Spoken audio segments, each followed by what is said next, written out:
story of how my ex-husband and I actually had to share our house for the first 4 months that we were separated without actually living together. When I first left my ex-husband in November of 2020, I actually had all plans of keeping the house that we had because it was my house, and I actually had planned on renting it out to him so the kids could stay there.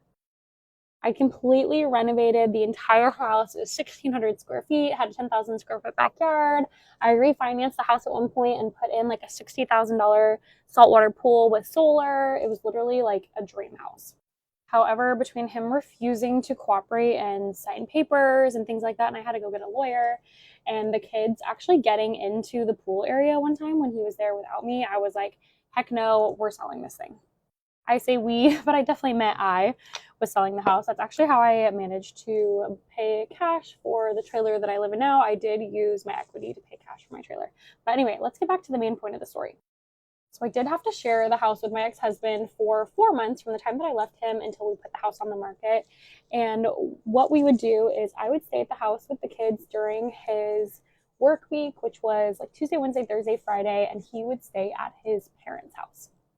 And then on the weekend, he would come back to the house to be with the kids, and I would go to my hometown, which was about 30 miles away. And at the time, I had my first fifth wheel. I'll show you that one here. I had renovated it, absolutely loved it. All my family was like, why isn't he staying in the trailer? He's the one that cheated on you. And I was like, no, this beauty is mine.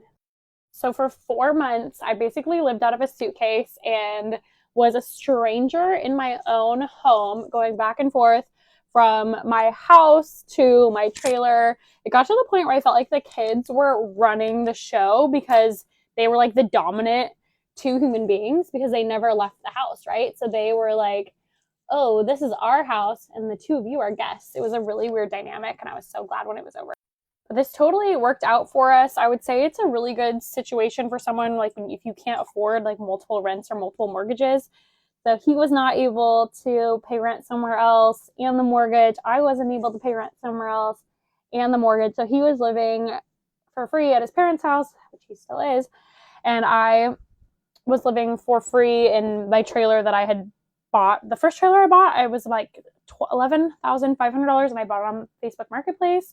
And I did not even buy that trailer for this situation, but it ended up working out really well because by the time I was done renovating it, I thought it was going to be a camping trailer. We had separated.